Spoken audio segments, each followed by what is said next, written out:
Good evening, ladies and gentlemen. My name is Joan Wages. I am President and CEO of the National Women's History Museum. Thank you.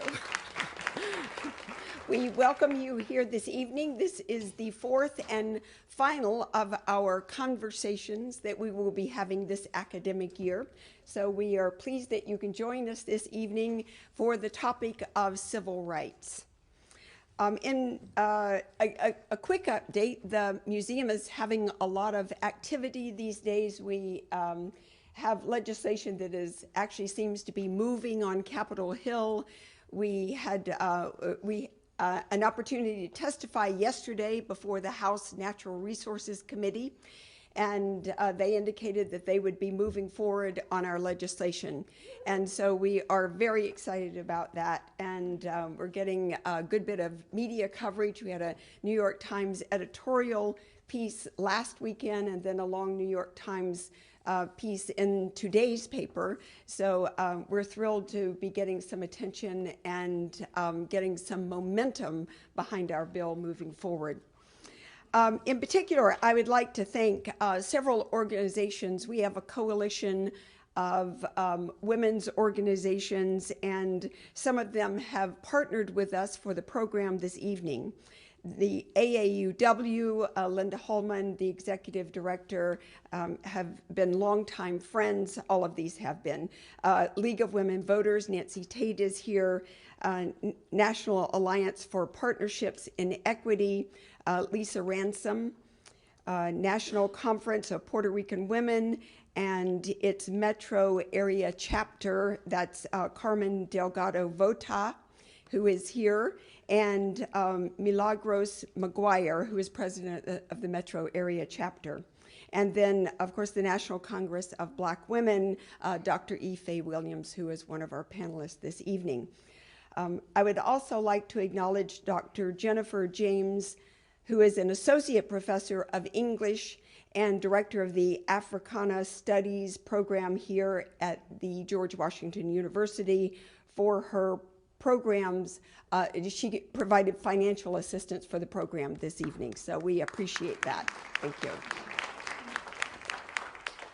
And so we very much appreciate this opportunity to partner with George Washington University on this series of what started out as lectures, then it moved to forums, and now we've decided it should just be called conversations. So we are starting to plan next year's agenda, so we will look forward to seeing you in October when we start the new academic year. Our panelists this evening are Dr. Paula Giddings from Smith College, Dr. Faye Williams from the Congress of Black Women, and our moderator will be Keli Goff, who is at the Daily Beast now. But first I'm going to introduce to you Dr. Erin Chapman, who's an associate professor of history here at GW, and she is going to frame the conversation for us. So thank you again for coming.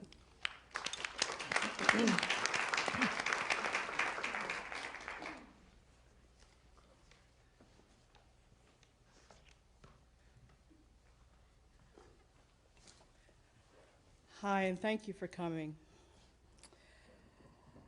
Okay, so welcome to our panel, Standing Up for Change, Women and Civil Rights.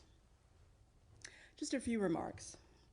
African American women's history teaches us that Black women have been essential to the long history of the Black freedom movement. Because of this rich history, we know the stories of famous rebels and activists such as Maria Stewart, Harriet Tubman, and Sojourner Truth. We have documented the work of the founders of the Black women's organizing tradition, such as Frances Ellen Watkins Harper and Mary Church Tyrell.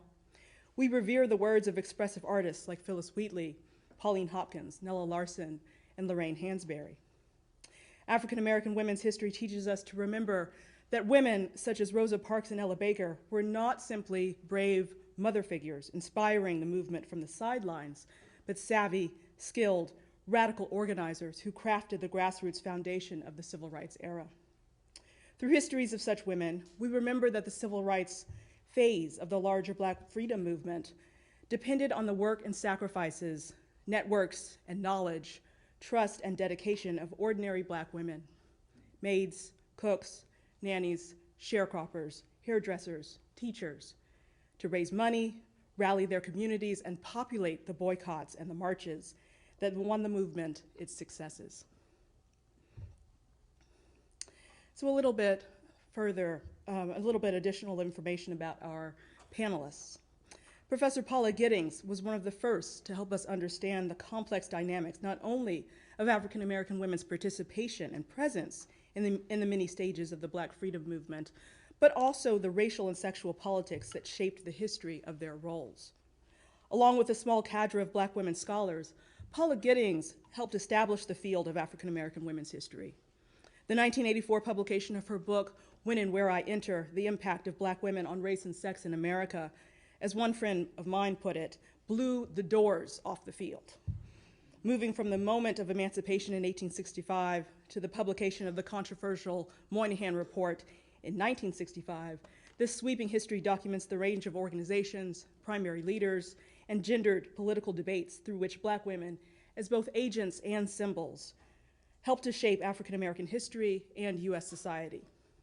Likewise, Professor Giddings' biography, Ida, A Sword Among Lions, Ida B. Wells and the Campaign Against Lynching, which came out in 2008, details the sexual and racial politics undergirding the American practice of lynching and the gender politics of the turn-of-the-century phase of the Black freedom movement that grew up around the effort to curtail this threat to Black humanity.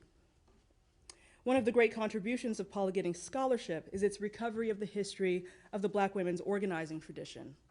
As the national chairperson of the National Congress of Black Women, Dr. Faye Williams is an heir of that tradition.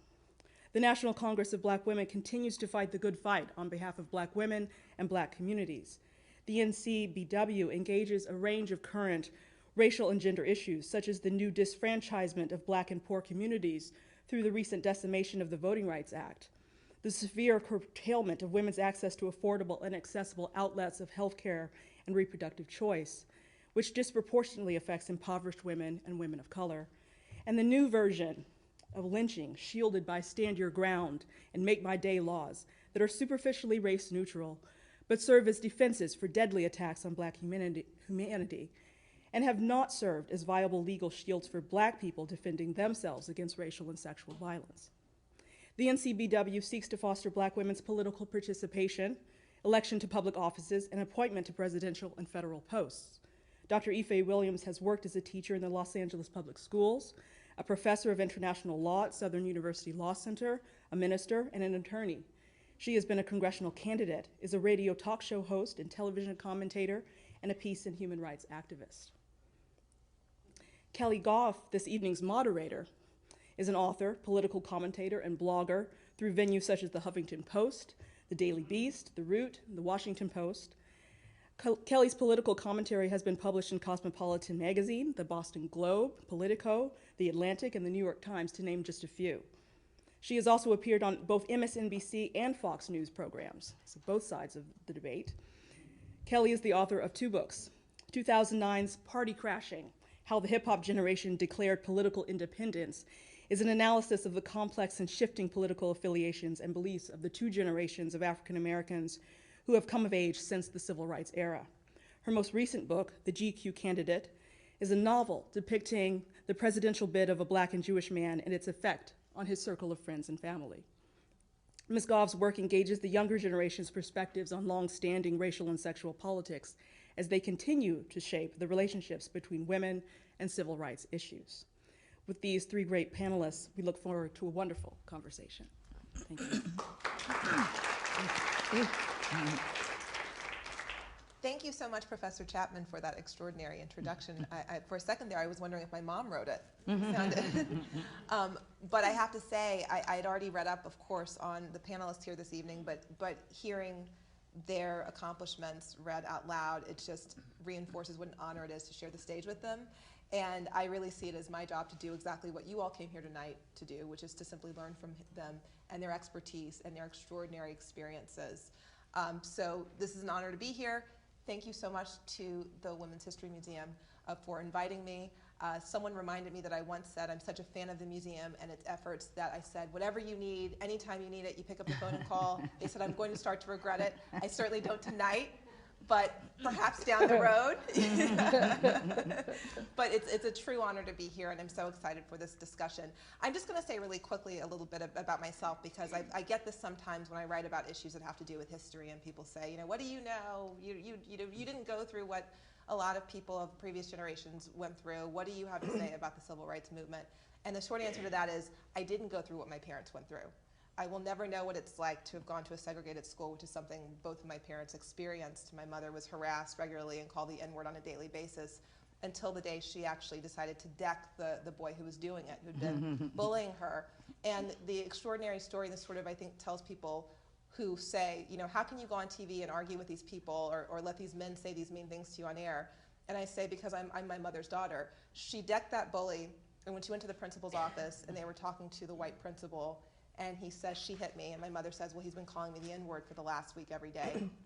And the principal says, is that true? And this is the South, and this is a white male principal. And the boy said, yes, it's true, I have been calling her that.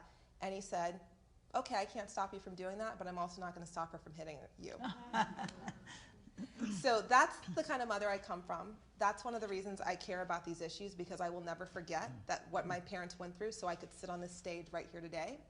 And as a reminder of that, on my laptop, the screensaver I have is the Richard Avedon photo of Julian Bond, Diane Nash, and the other people of SNCC. And it's what I see every day I turn on my computer. And it reminds me that no matter how bad my day is, it's not nearly as bad as what they went through, so I could have the right to sit at that laptop and write the columns I do today. So thank you for being here. And I'd like to open it up to both of our experts if you have any opening remarks or thoughts on these topics.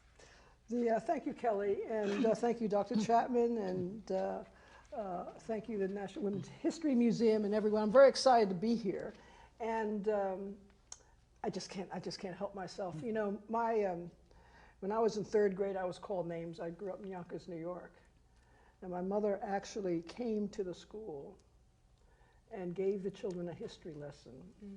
She sat them all, made them all come in a circle, and gave them a lesson on race relations in the third grade. I didn't have any more problems after that. But my job today is, for the panel, is to give you a little bit of historical context for our discussion.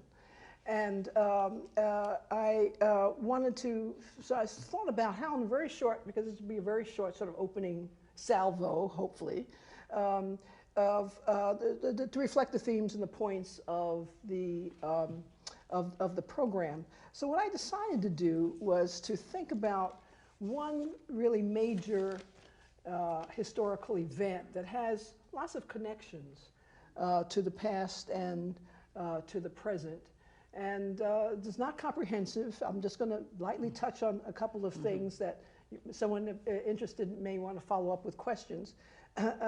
And certainly it's representative rather than comprehensive. So let me just talk about a historical event that I always love to reimagine in my mind, and it takes place right here in Washington, D.C. In 1896. I'm going to read it though, so I'll be succinct. The year was 1896. The place, and the 19th Street Baptist Church. Which on a sweltering day in July was filled with African American women activists who had come to create the first national black women's organization in the country's history, the National Association of Colored Women, NACW. Quote, "It was a famous gathering of famous women," noted one of the attendees, Rosetta Douglas Sprague, an activist and daughter of the abolitionist and statesman Frederick Douglass. Already famous was the NACW's first elected president, Washington, D.C. resident Mary Church Terrell, whose life epitomized change.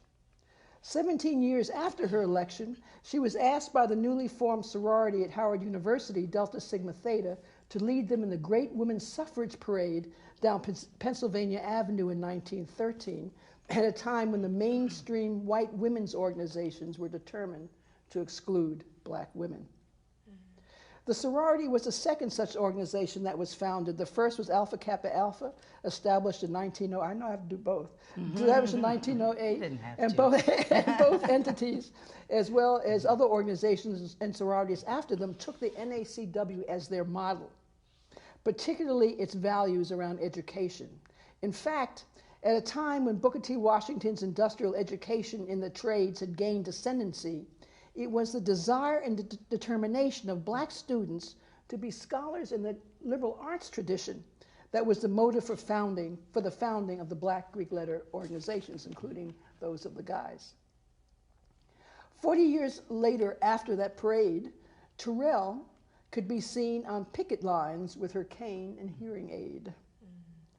She was 90 years old at the time, in 1953, and a leader of a group of activists determined to desegregate Washington, D.C., and over the course of 3 years had marshaled national and indeed international support for the monumental 53 Thompson Supreme Court case that upheld previous anti-discrimination laws in the city and effectively desegregated Washington.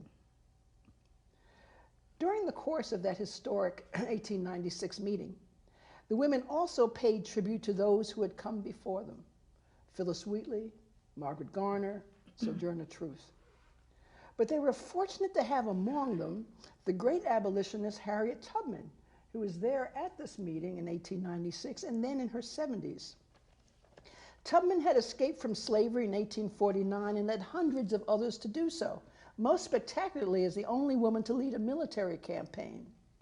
In the spring of 1863, when Union troops were poised to sail their gunboats from Beaufort, South Carolina, up the Combahee River to torch some strategic plantations, Tubman had gotten intel from fugitive slaves about where the Confederates had placed explosives on the riverbanks.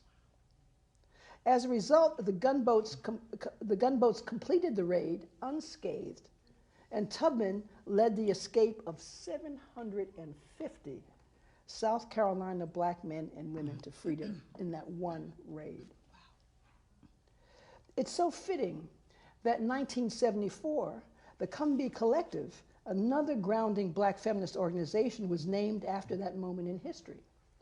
Organized by Barbara Smith, among others, the collective provided a blueprint for espousing the need for self-love, the intersection of racism, classism, sexism, the role and recognition of lesbians of colors, who you can imagine how marginalized in the 1970s they were, who also analyzed predatory capitalism — we don't do that much of that anymore — and who addressed historic exclusions and racism in the predominantly white feminist movement of the 60s and 70s.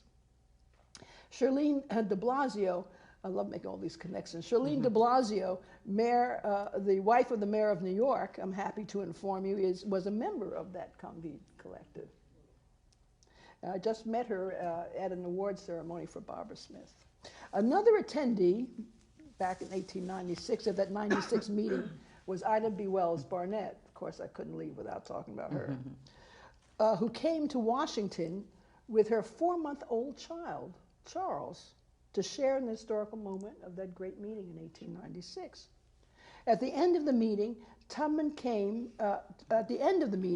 Harriet Tubman came to the podium with little Charles, who was deemed the baby of the Federation, raised him over her head, and proclaimed him the baby of the Federation. Can you imagine that scene? Wow.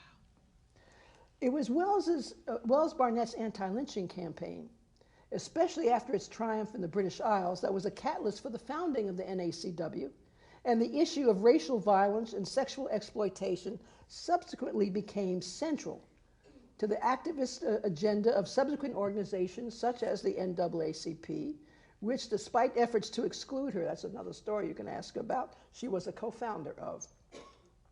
Both Wells Barnett's campaign and the NAACP called for a new abolitionist movement, referring to the coalition, the historic coalition of men and women, blacks and whites, who, despite what the movie Lincoln seems to tell us, really were responsible for the passage of the 13th Amendment, that prohibited slavery, but which afterwards fell apart this coalition, after the 14th and 15th Amendments, the latter of which enfranchised black men and not women.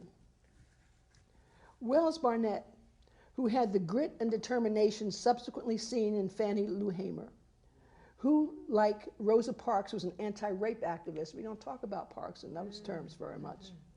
Who had the political vision of an Ella Baker, and who tried, as Shirley Chisholm did, to reconstitute an interracial and feminist movement alliance, brought all this to bear on Chicago politics, where she founded the first black women's suffrage club in the city, the Alpha Suffrage Club, in 1913. In fact, it was the efforts of the Alpha Suffrage Club that was responsible for the election of Chicago's first black alderman in 1915, Oscar DePriest. By the 1920s, Chicago became a model of black women's political activism, with the most and the biggest black women's suffrage organizations in the country. Wells Barnett herself ran unsuccessfully as the first black woman to seek a Illinois State Senate seat in 1913. She was unsuccessful, but her legacy of black women's political participation was a rich one that made it no coincidence that the only black woman U.S. senator and the first African-American president had political roots in Chicago. It is only fitting that President Obama and the First Lady chose, among other venues, the 19th Street Baptist Church, home of the founding of the NACW, to worship and pray for change. Wow. Thank you. Well, Keli, since I have about a million questions from since that, I'm the but I would love amateur for you here, I'm just going to yield to Dr. Giddings. She's told you all of the history, and she is the expert. So I just want to say that on behalf of the National Congress of Black Women, the organization that brought truth to the Capitol, I want to thank Becky and Liz and Joan, and then thank all of you for being here. And I'm going to yield back to you, Keli, so that you can begin the questions. Okay. Well, I have about a million swirling on my head, as I'm sure all of you do too, from that, because how could we not? But I'd actually like to start with you, Dr. Williams, because this just seems so fitting that this Monday was the birthday of the woman that is called the godmother, of the civil rights. Although she was so tough, she really could have been considered the godfather. Frankly, thank you very much.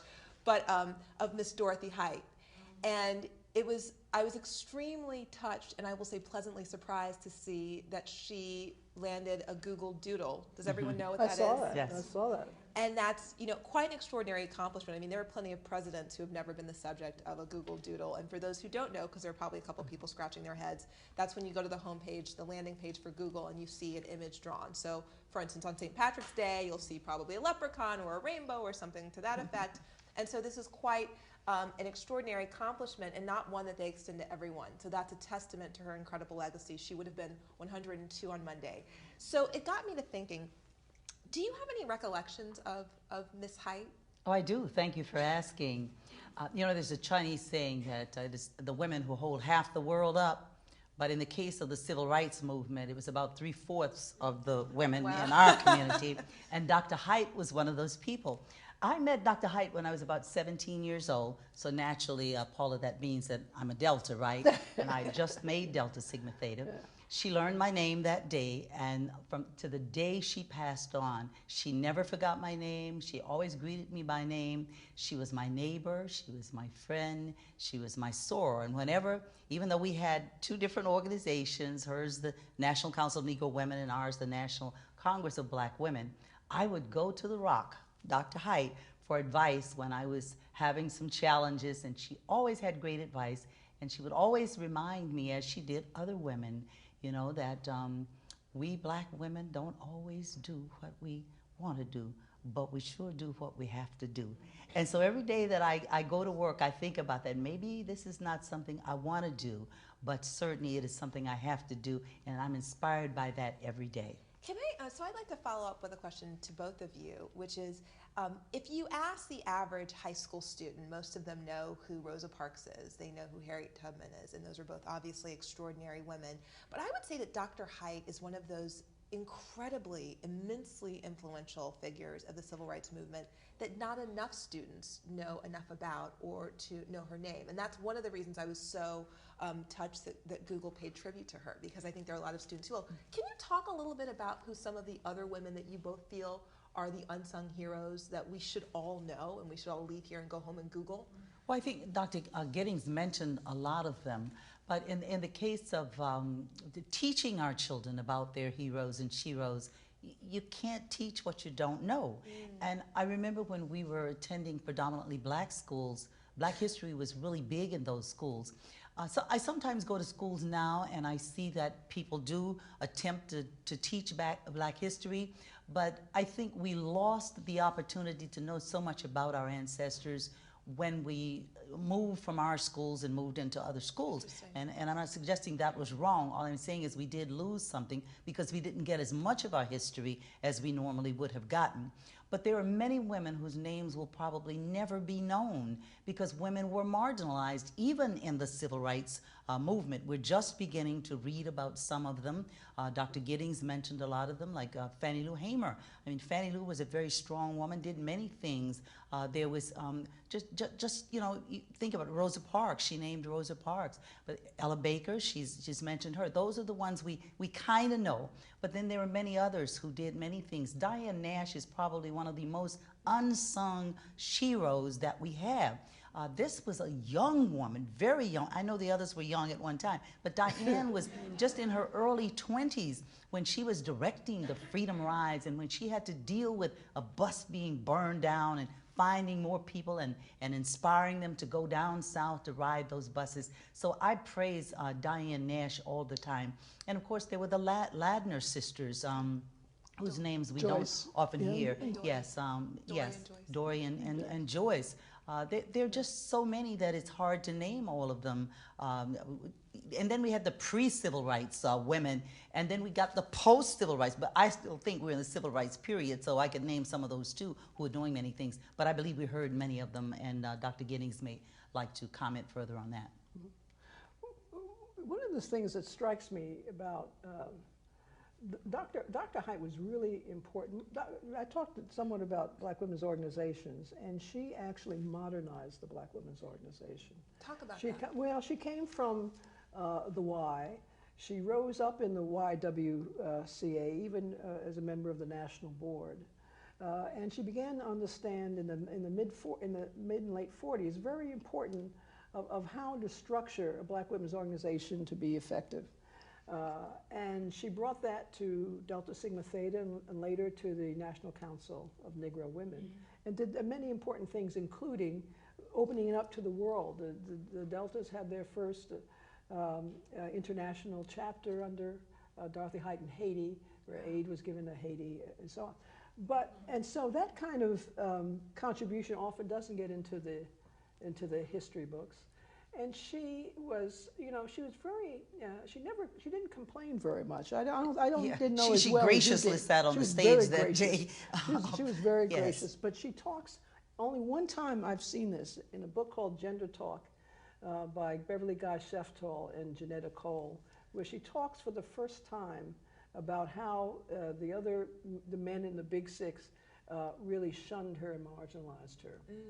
Actually pushed her out of pictures, and I'm told. pushed her out of Sometimes pictures, if she and- stood on the end, so she learned to come in the middle so that they couldn't easily crop her out of the pictures.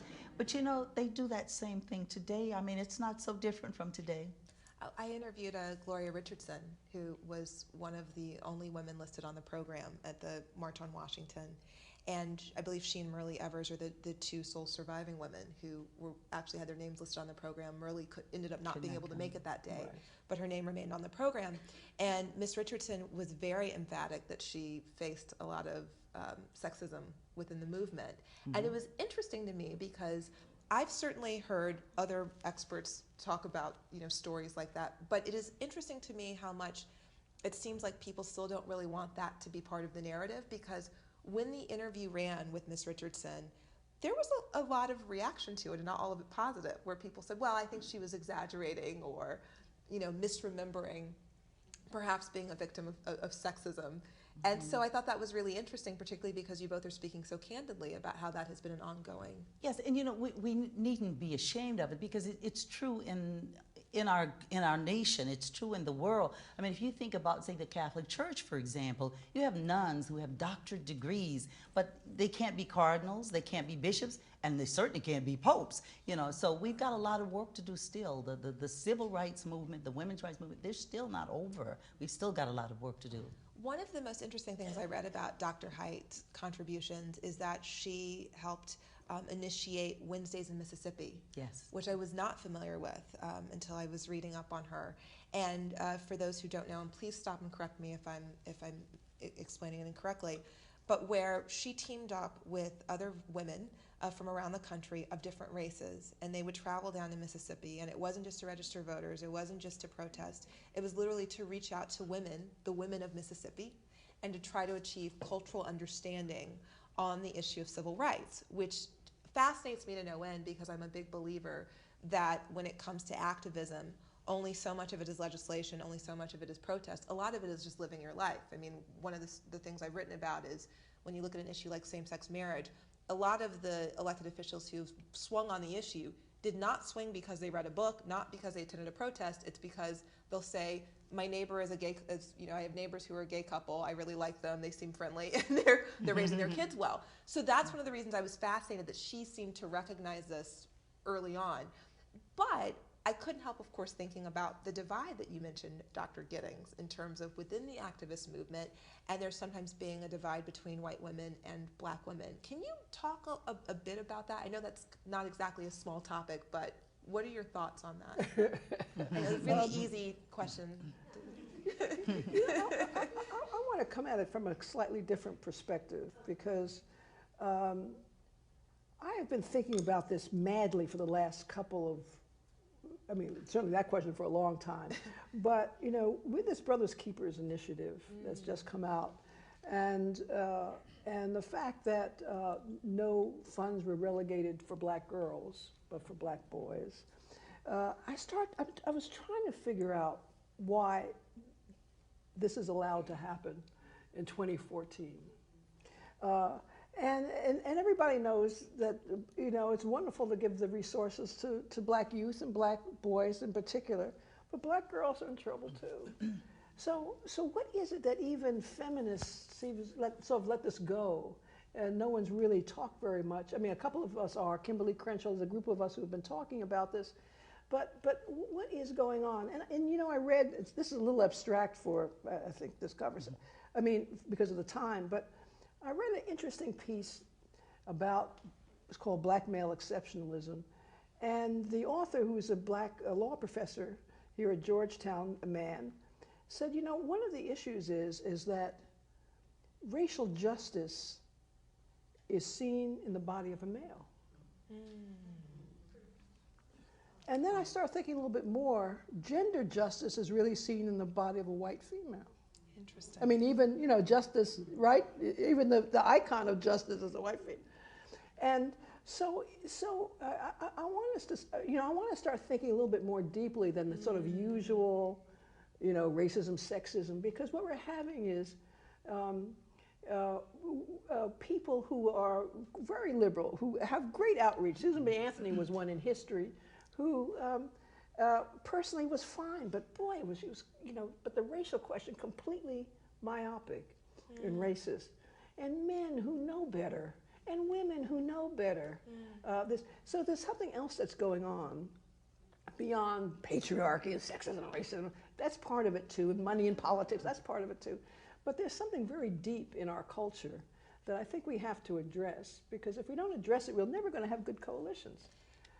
And across racial lines and across gender lines, which is really necessary to, this beast that's coming at us from the right wing. We have to have coalitions. So that's, I don't want to go on, but that's what I've been started thinking about. Dr. Giddings, though, a lot of that is our fault.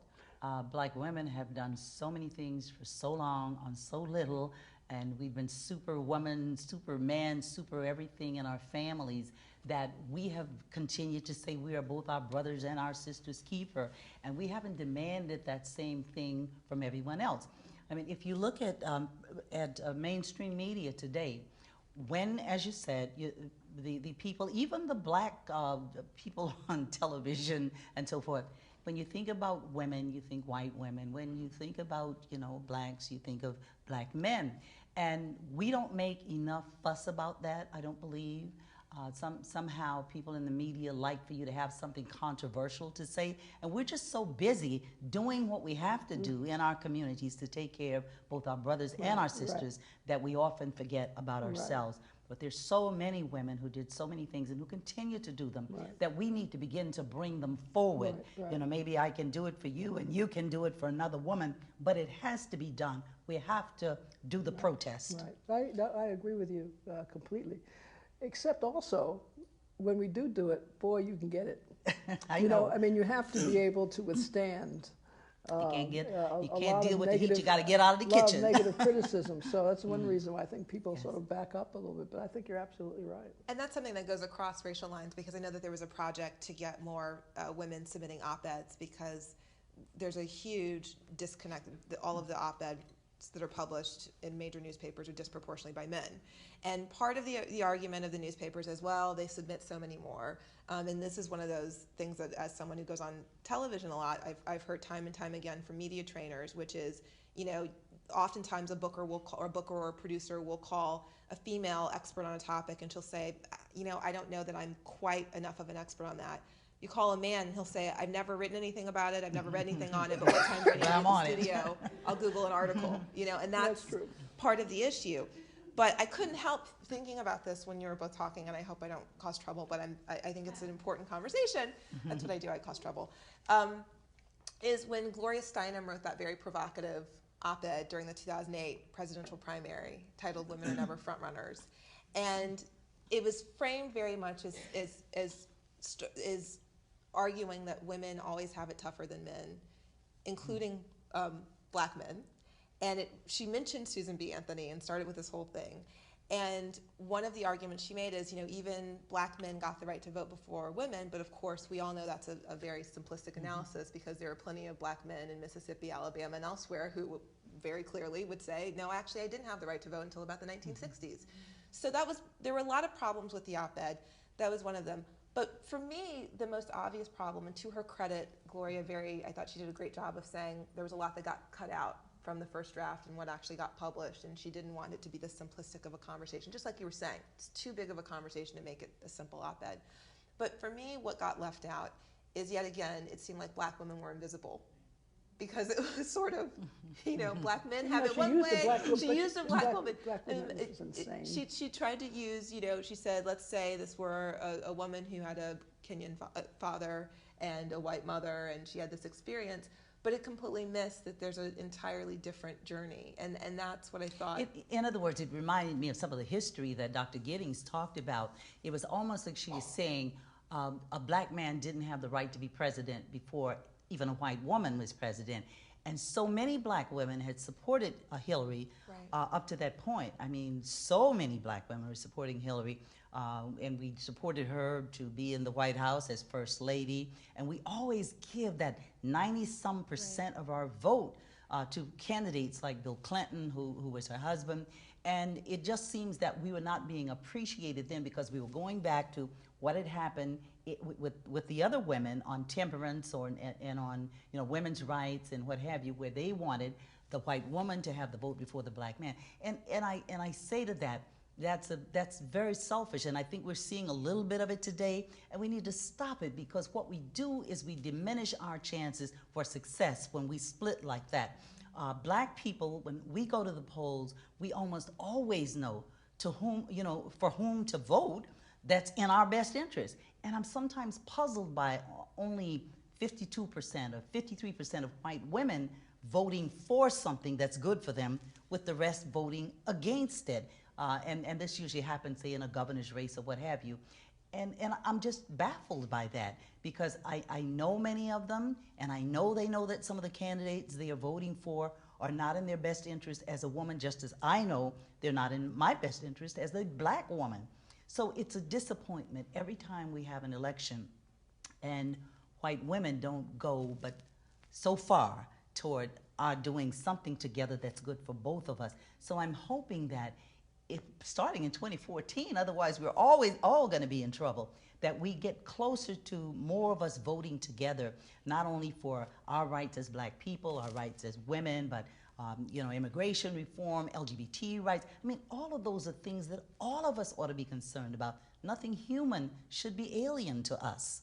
And so I'm still praying that we're going to move closer to a bigger vote from our sisters on issues that are important to us. I want to open it up to questions in a minute. So, but the last thing I want to ask, and this is something that I think every minority group or group that has been oppressed, because technically women are no longer the minority in our country, grapples with, which is this: isn't ideally the goal of achieving rights and equality that people can? Isn't a hallmark of equality the right to act as an individual? This is the debate I constantly run into whenever I write exactly about this issue, whether it's a person of color who says, I don't believe in affirmative action, or it's a woman who says, I don't believe that contraception coverage is a legitimate political issue. And the argument I often hear is, well, just like Irish Americans or Italian Americans came to this country, they were a bloc, and then they reached a measure of equality, or as some books say, they became white, right?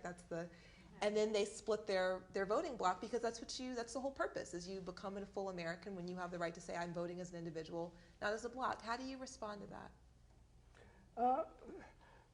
You may be an individual, but there are collective consequences. And that's always the issue with when I hear people. Certainly, you should have your autonomy and independence. But because of the particular history in this country, that there are collective consequences for it, and so I think you have to always think about that. And the other thing is that as an individual, and going back a little bit to the Steinem question, we forget what we now begin to understand is that we have multiple identities. We're African American, we're white, we're women, we have ethnicity, we have a race, we have a gender, we have sexuality, we have class. And we have to learn how to look at them in an intersectional, individuals even in an intersectional way. So the flaw in Gloria Steinem's analysis was that she saw Hillary as just a woman. But Hillary has race advantages because she's white. She saw Obama as just a man who has advantages because of his maleness, but he's black, so with disadvantages.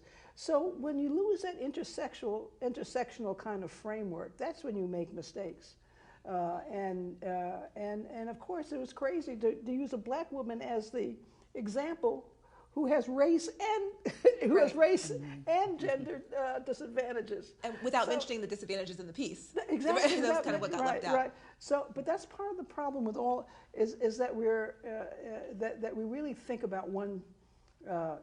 We really think about one aspect of our identities when we have multiple identities. And I don't want to go back as far as Gloria, whom I love very much, but she made a big mistake.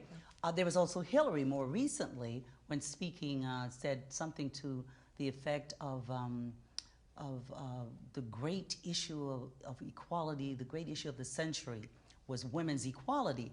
And I'm going, yes, that is one great issue, right. But couldn't you have just added race, culture? Couldn't you have just added some of these other things to it, and it would have made me more comfortable? Because I always have to think about how much the civil rights movement did for all women. You see, the civil rights movement didn't have black people written on it. It helped all people. It's still helping all people to achieve rights, and we just like to be acknowledged sometimes for doing that. The civil rights movement is not over. So we still have a chance for women to remember that. Keep in mind that you're talking about my ancestors, or you're leaving my ancestors out when you just say women's equality is the great issue of the century. I agree it is great, but there's something else that's there for me, and it has to be, as Dr. Giddings has just said, my blackness also is very important. If we could put the two of those together, we could overcome some of those crazy things we're hearing. And isn't it interesting that years ago, in history, it was the Republicans who were perhaps supporting us and supporting women's rights more. And you look at what's going on today, and it has totally switched, because initially it was the Democrats who were not supporting for equal rights, supporting equal rights for women. It was the Southern Democrats who didn't care about me. But it has totally turned around now. And we have to continue to support those who are supporting us, and to recognize that whatever it was that the R people used to do for us, to understand they're not doing it anymore. So we really need to vote in 2014 and understand who it is that has more of our rights, at heart than they had years ago. It's totally changed, and we have to be cognizant of those changes. We have to watch what's going on. So whoever has any questions, please go ahead to the microphone, and we'll get ready to start taking some questions from the audience. And I'm going to ask one final question to both of you. Multiracial people, mixed-race families are the fastest growing demographic in the country. And my question is, how do you think that is going to shape or possibly redefine civil rights as we think of them and discuss them here in this country? Or will it? Well, I would say, like Dick Gregory always says, I just wake up every morning and listen to the news, and I just wish white people would start, beating up on their side of the presidency and the race questions, and leave the black side alone. Many of us are children of multiracial. Our parents, my mom is not black. Many of us, you can look at us and see somebody was there. Something happened. Somebody deserted their children, right. too, because we always blame black men for that desertion, but all of us didn't have black fathers or black mothers, so. Or as President Harding said, someone jumped a fence somewhere. Yes, of course. So, who was allegedly part black. That's, for those who don't know, President Harding is white. I'm not sure what question it raises, because even when we're multiracial, we know we're black, and that's the way most of us have to operate, as though we are black. Well, the reason let me rephrase it. The reason I'm asking is because that's changing generationally.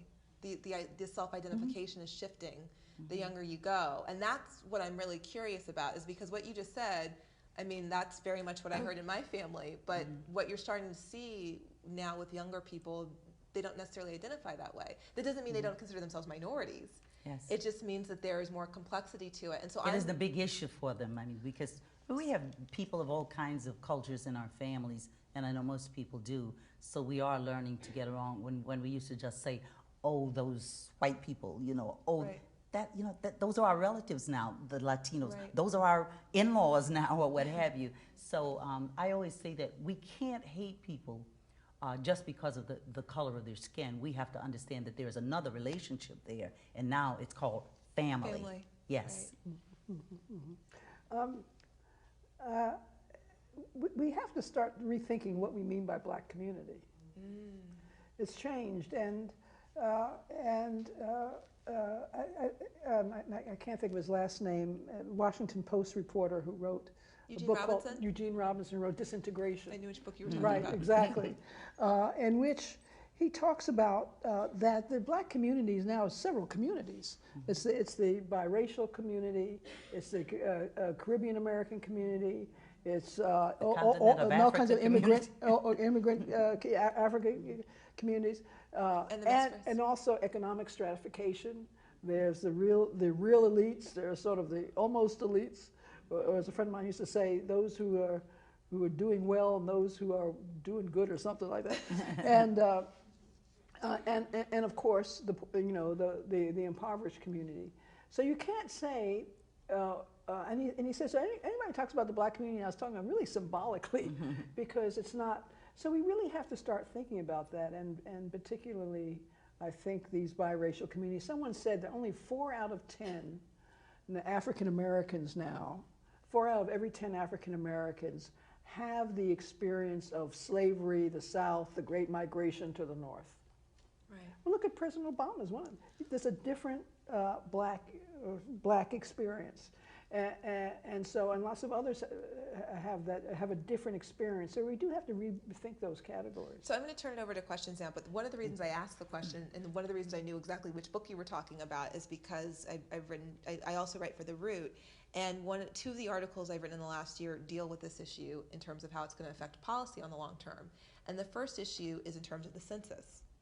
They have no idea. I mean, they're pretending that they know what they're going to do, but they really are not prepared for what they're really going to do with a country in which you have an entire generation of people where now it's not just I'm half black, half white. My mother was half Brazilian and half Chinese. My father is half Haitian and half Filipino. You know, this is changing the face of our country, but in terms of policy and what that means in terms of how we talk about race, I think that's why I asked in terms of the civil rights movement. I don't think people really know how it's going to affect civil rights issues. And on that note, the other article I wrote that has to do with this issue is I wrote about affirmative action when the latest case came before the Supreme Court. And the reason, and surprisingly, the angle it the piece ended up taking when I interviewed experts was most of the experts I interviewed support affirmative action, and almost all of them said it's not working for the people it's supposed to be working for. And one of the reasons they all held that position is because the overwhelming beneficiaries at elite colleges have been shown to be either children who are the children of immigrants, or their parents do not live in America, so they did not endure slavery, they did not endure segregation, or children who are mixed race and from well-to-do backgrounds. So there is something very complicated to this issue of how we define the black community and civil rights issues that matter, to quote the black community, when there are many different definitions. And there are people some of the people I interviewed, who feel very strongly that affirmative action programs, when you look at what President Johnson said about why we needed them at the time, it was not to benefit someone like President Obama. That's what some people very firmly believe. Yet on the other hand, does anyone really think that it was a bad thing that he became the first black editor of Harvard Law Review? I mean, so it's so Kelly, you asked us the question you already knew the answer to. Well, the answer, you're the experts. But my official answer on this is I don't know the answer. I don't know what it's going to look like. I have no idea. But I was curious if anyone else has thoughts. Okay. Please say your name, your affiliation, and what your question is. My name is Nancy Tate. I'm with the League of Women Voters, and I wanted to pick up on some of the previous comments because we agree the civil rights era is not over. We're very focused around the country in fighting a lot of the voter suppression laws that we feel are hitting all the underrepresented communities, and within that, many of the specific laws are hitting women in particular, even though women's voting turnout in general is higher than men's.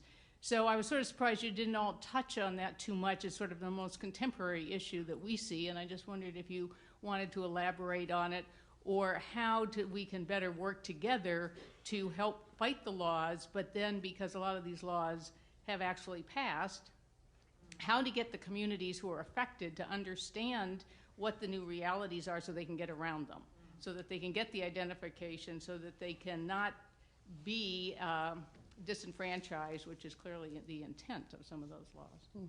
Well, I think that's kind of what I was talking about when I talked about the very low level, just barely above 50, when we vote on some of the issues that we know we have in common.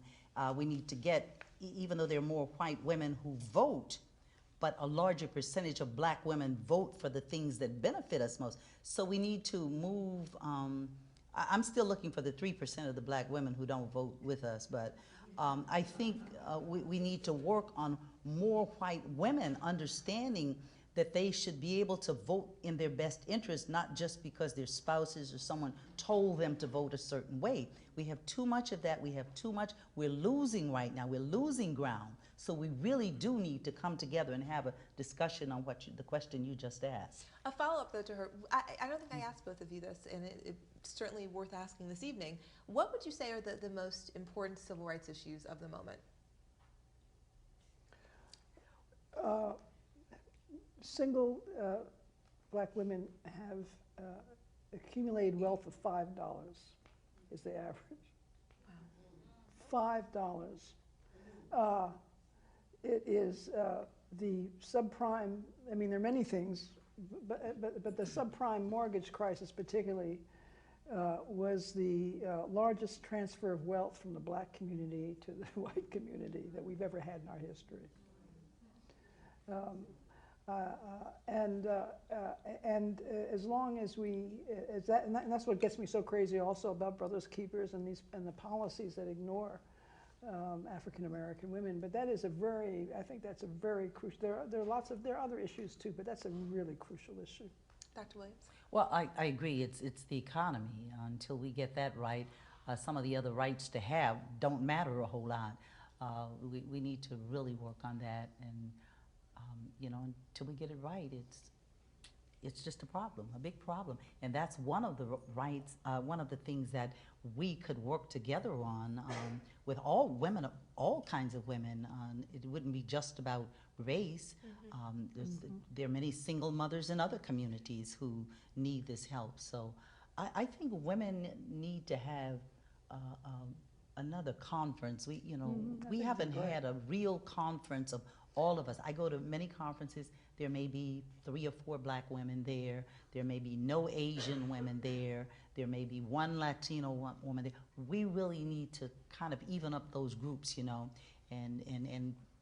talk about what it is that we can do together, rather than so much of what's wrong with what we do, but just what can we do together. You know what your comments make me think about, Dr. Williams, is... I make you think, oh my God, very much. Our metric is always compared to men.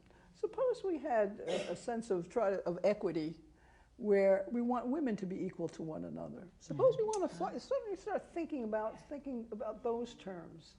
It could be very interesting, and then the intersection is right there. Yeah, I've always said I don't want equal pay with men. I want more pay because we do more work than men do. Exactly. Your name and your affiliation and your question, please. Hi, my name is Haley. I'm a student at the University of Maryland. My question is actually about Sandberg's recent lean-in hit philosophy and sort of the trickle-down theory of gender equality it espouses. To what extent do you think that may be doing a disservice to women all across the racial and economic spectrum? And if you think it's doing a disservice, what alternatives would you propose? I'm not familiar with it. I haven't read her book, but I know I don't mind being called bossy because I am, and I'm proud of it. So, and I've put that on the record. But is there a specific? Could you elaborate on specifically which philosophy you're talking about? You're not talking about the Ban Bossy campaign, right? No. More specifically, the idea that women who are CEOs or who are otherwise in position of power need, if they sort of step it up and provide examples, whatever they gain will trickle down to women all across the economy, and that rather than like lobbying for structural reforms overall, that we just need to see these examples in power, and that will sort of encourage women everywhere to feel like they can be bossy, and that's what it'll take. They can be what? They can be at the risk of butchering it in a somewhat oversimplistic way. No, totally got it. Right. I haven't read I just ordered the book. In fact, it'll be waiting for me when I get back to Massachusetts. But I haven't read it. The complaints I've heard about it, so this is secondhand, and what people have been optimistic about is that at least Sandberg gives sort of a roadmap of, sort of an optimistic way women can achieve in some way instead of just complaining. That's what I've heard, the positive aspect of it. And Katha Pollitt talked about that at The Nation, and I sort of trust Katha's feminist instincts. The complaints are, a number of bell hooks and others have talked about that, again, the woman idea is just like a universalist idea without taking into consideration, and certainly, we know that trickle down. I'm not even, trickle down is just, it hasn't worked for anything. So it's certainly not going to work for that. But it's kind of this universalist concept of woman that's not taking into consideration, again, the intersection of race and class, and that's what I've heard. But I haven't read the book myself yet. I will say this. I've written a couple pieces on Sherilyn Moore, and since not any book reports, because as I said, I had read the book, but in terms of kind of her impact on the conversations, specifically about the balance issue, the family life work balance, and the having it all debate, even though I kind of hate that term because men don't get to have it all either. I mean, you show me, President Obama made it to the White House and he admitted he barely saw his children for the 2 years leading up to getting there. That's the trade-off. So my only criticism, I would say, if you could even call it that, is I would say that Cheryl and Marissa, the president of Yahoo, people who get there, I just wish I'd like to see a lot more honesty from all people who make it to those positions about the sacrifices required to get there. Because we know that they can get there. I have, I know personally many powerful women, but they all made sacrifices to do it. And so the only thing that when I hear about the trickle down, that it's inspiring, it is inspiring to other women, but I think we have to be honest about the trade-offs involved. That's really my only critique, is that it wasn't easy for her to do it. She has nannies who help her do it. There are women who can't afford nannies to help them do it. And that needs to just be, that's not a bad thing, that's not a criticism of her, but that truth needs to be out there. And I don't think that's specific to women. Like I said, you show me a male who's running a Fortune 500 company, I'll show you someone who's missed a soccer game, a ballet recital, an anniversary, and that needs to, I think, be part of the conversation. And I think that's probably, I've sensed some of the sort of pushback to, it all looks like sunshine. She makes it sound like sunshine and rainbows, and we can all skip to the corner office together. But God bless her for getting there. The only thing I would add is that, and then some of those women had to forego some of the things they might have wanted to do in order to be where they are. And, then they many times give the lecture to the young woman, hey, look, I did it, and, you can do it, but everybody can't do it without the help, as some of the things that you were mentioning. And I also think, and I'm going to add this to the whole honesty debate, I think I actually wrote this in the piece I did on Cheryl and Marissa, that there are certain jobs that are not compatible with having a really healthy personal life. That's just a fact. And that doesn't even just mean being a parent. If you are, if anyone watches the show Homeland, if you're a CIA operative, you're probably not going on date night. That's probably not a part of your life for a certain amount of time. And that's not a bad thing. Someone has to do it. Someone has to be in the CIA. Someone has to be a surgeon who's on call. There are certain sacrifices. I just think we as a society, particularly when it comes to women and the pressure we put on women, we're not honest about sometimes what it takes. And I actually think that would be better. If someone said from the outset, you can get there, this is what it's going to cost you, and I'm being honest about it, instead of just saying, I got here, it's really fabulous, it was really easy, and you could do it too. Let's kind of talk about some of the real challenges. Just quickly, I ordered the book because I read about the proliferation of lean-in chapters all over college campuses. And Sandberg opened the first chapters at Howard University. Oh, that's right. I think also to deflect some of the criticism. It was a very smart political move. But this is going to be, it's an important question that you raised, because this is going to, we're in the midst of something really going on. I'm reading, not from the women's side, I'm reading the other book, The Angry White Men, because I'm trying to figure out how they got that way and how I can help them, to get unangry for those who are. I think we need to know both sides of it. We need a book club following this. We'll have a book club. We're going to get started. Thank you for your question. And that wasn't meant for anybody in this audience. You're all nice guys who are here, I'm sure. Yeah. We'll soon find out. Hi. Hi there. Your name, your affiliation, your question. Yes, my name's Melissa Jakowski, and I'm actually with the American Association of University Women. And I have to completely agree with your statement that our fight is not over. But I was hoping you could please speak to the point about the lasting legacy, really, for women that did evolve out of the Civil Rights Act across the racial spectrum. I'm sorry, I didn't hear the latter part of the question. Oh, sure. If you could speak to the legacy and the lasting impact of the Civil Rights Act on women across the whole racial spectrum. You must have some ideas about that to ask the question. Yes. Actually, that's why I'm here, because I do want to learn about it. I'm just generally curious. I mean, I know women obviously gained a lot out of the whole movement, but I'm like, what besides everyone I know to thank for the role that they played in that, how specifically, what can I thank specifically for, being where I am today and having the opportunities I have today as a woman, thanks to the Civil Rights Act? Well, one thing I think you can do is take from it that women have always had to struggle, and we may always have to. But one of the things is that, fortunately, it isn't too difficult.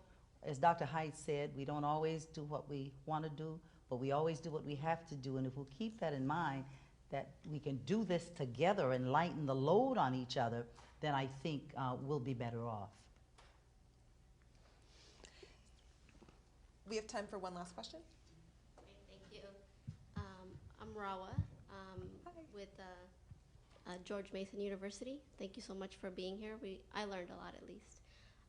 My question is about how do I deal with, in my personal life, maybe some young black women and their resistance to womanism or feminism. Whenever I go to these conferences, I'm also, kind of appalled that I'm the only one there when I think some of these issues are things that we face every day. On the one hand, I hear older black women saying, well, we're black women, we're strong, so we don't need these initiatives. And then on the other hand, I hear younger black women saying, well, I need to navigate the workspace, I need to navigate the white space, and I'm not worried about this feminism. So can you maybe speak to that? We're going out with a bang. Last question. Well, I think one of the things we have to do is understand that feminism means something different to many women, and don't expect that everyone is going to agree with our definition of feminism. I know that that's been a conversation recently about the woman in the White House, in the big house as we call it. You've written on that, Kelly, so you should be the one speaking to this. Got you a lot of trouble. No comment. No. But I think we have to learn to accept each person's definition of her feminism. And also on certain days, maybe my feminism is not what's important to me as my being black. So we have a lot of different things going on different days, so we just have to look at what it is I'm dealing with that day. I'd like to go to every conference. I'd like to be involved in everything that has something to do with choice. I would like to have been on the Hill for ERA the other day. But I'm one person. At a certain point, I say, I can't make all of them. Now, don't tell me I'm not a feminist. I care about what's going on. I just sometimes have to give my attention to something other than that side of me. Dr. Giddings? I think there's also people are upset with the word more than with what it means. I remember in the late '60s, we used to have these, those consciousness-raising sessions. It was interracial women, and the white women say, "Well, I came to feminism when da da da da da da da da," and they would, when you go, real stories. I'm not making fun of them, but really important stories. And then the black woman would be next, and she'd say, "Well, I'm not a feminist. I believe in the family." Right? And then she would talk about the most feminist life she'd ever, right? She'd describe most, right. So some of it is definitions, but I applaud you for working with people because it can be very hard. I understand the frustration of it and the difficulty, but you do have to be patient. And you do have to really figure out what people really mean when they say these things, and why are they saying it? I'm into the why of everything. Of what's going on because it's against logic, not to have a sense of a liberatory feeling about yourself. It's against logic, And so once it's against logic, then you have to figure out you have to unpack it. What is really going on? What are people frightened of? What are people associating it with? What is the linguistic difficulties with it? But that takes a lot of patience, and I applaud you for having that patience and working with your friends. I forgot to ask, was she black? I can't see that well up there. She was. Oh, okay. She said, "Oh yes." She said, "Oh yes." Okay. I will comment briefly to say that I think Dr. Giddings is right on the money that that F word has become about as toxic as the other one, and as inflammatory in some circles, because study after study shows that you ask, particularly among young women, are you a feminist? And I think the majority at the moment, according to the last poll, because it goes back and forth, but the last poll was that the majority said, no, I'm not a feminist. And then you go through the list of things of what they support, and it fits with what most people consider being a feminist. So there is sort of, I hate to say this because it makes it sound so superficial, there's a bit of a branding issue. That's what they would say in corporate America. If feminism were a brand, it's got a branding issue. And part of that, I would say, has to, some of that responsibility does lie with those who have dubbed themselves, feminist leaders. Because one of the things that you often see happen, I've had this happen to me, other people I know of have had this happen, is you say something that one prominent feminist disagrees with, and they decide that you're out of the club. Right, and so then it's like, well, you're not a feminist. And then it makes people say, well, I don't want, well, then if I can't, if you're not allowed to be a feminist, if you say one thing and have express an opinion, and that creates problems. I got in a lot of trouble, and this is, talk about ending with a bang, because I said, I can't make the choice of whether or not a woman who works as an exotic dancer is not a feminist. I don't have a right to determine that for her. I don't know her policy positions. And there are people, I said the same thing about, a model who poses in the Sports Illustrated swimsuit. There were feminists who said, I have a right to say that, and she's not one, And that kind of dialogue, it's, I'd rather focus on the issues and not on those types of more superficial, and I think that has kind of made and we go through the same thing in the Black community about who's blacker than whom, right. And, right, that's true, the test. Yes. Right, it's like so a test. It's a comparison. Who belongs and who doesn't. There are those who say President Obama is not black enough, right. And yet you have the Limbaughs and others who say he's too black. So, he's way too black. It's very confusing. So I guess it's what I'm feeling, what I know I am, and I act out what I believe a black person would do or what a feminist would do. And I just can't give a whole lot of credence to what everybody else thinks, because I really don't need to be validated as a black person or as a feminist. And if I know that, then I'm comfortable doing what I'm doing. I say the bigger the tent, the better. Yes. So let's have a big round of applause for our wonderful panelists tonight. Thank you. Thank you. And thanks again to the National Women's History Museum for hosting us this evening. I'm going to turn it back over to Professor Chapman. Hi, thanks very much. What a wonderful conversation. So I am tasked with some wrap-up comments, and so I was taking notes in the back of my book here because I didn't bring a notebook. And I just want to say a few things that occurred to me while we were having our discussion. And the phrase that came out of the 1970s Black feminist movement, all the women are white and all the blacks are men, right, resonates through this conversation. And I think that's one of the things that causes that resistance that the student asked about in terms of her question about black women's reactions to feminism. I have experienced the same thing among family members and friends, as well as students younger than me, right? This idea of like, well, I'm not a feminist, or why would I be a feminist? I think part of that, in addition to the answers that the panelists gave, is the idea of associating feminism with white women, right? And that women's issues are white women's issues, right? And I've talked about this in another venue, and I think that one of the things that feminists need to do as we engage also the issues of solidarity that we've talked about in this conversation is to think about our standard of freedom. If we base our standard of freedom, or what we would call freedom, or what we would call equality, or what we would call progress, if we base it on what's good for impoverished women of color, right?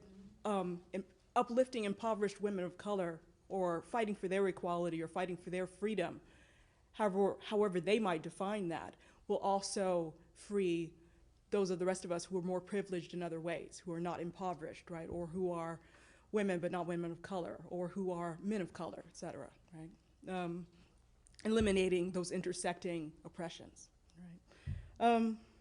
And another thought, we were talking about biracialism or multiracialism, and I observe that even as we more and more discuss biracialism and multiracialism as issues and as identity points in our current society and the society of the future U.S., white supremacist policies and white privilege persist, right? And grow and are actively being cultivated by, right, things like the decimation of the Voting Rights Act and those kinds of issues, right? And so I think that we still need to find some version of solidarity. And it's, authentic blackness, I'm blacker than you, whatever, of course can't be the thing, right? That is not solidarity that works, and it never was really. But, some version of solidarity that unites oppressed peoples, right? who are oppressed by patriarchy and oppressed by racism or white supremacy, and those intersect and work together and always have, right? And it's the economy, stupid, right? Money, capitalism, eliminating poverty, renewing the fight against the oppressive excesses of capitalism, I think needs to be a plank in all of this too, as we continue to think about civil rights and women's relationship to civil rights. So, my wrap-up comments. And thank you very much for coming. Thank you very much for coming and joining with us. So I want to thank especially those entities on the George Washington University campus who helped to organize and have supported this. We mentioned Jennifer James and the Africana Studies program. And Jennifer is still here, over here in the corner, raise your hand, who helped sponsor this program. Also, the History Department, the Women's Studies Department, and the Global Women's Institute here on the GWU campus are supportive of this initiative. So we have hors d'oeuvres, drinks, snacks, etc. up the stairs. You go up the stairs in the lobby up to the arts gallery upstairs. And so we'll hopefully get a chance to mix and mingle and continue to have this conversation. So thanks very much.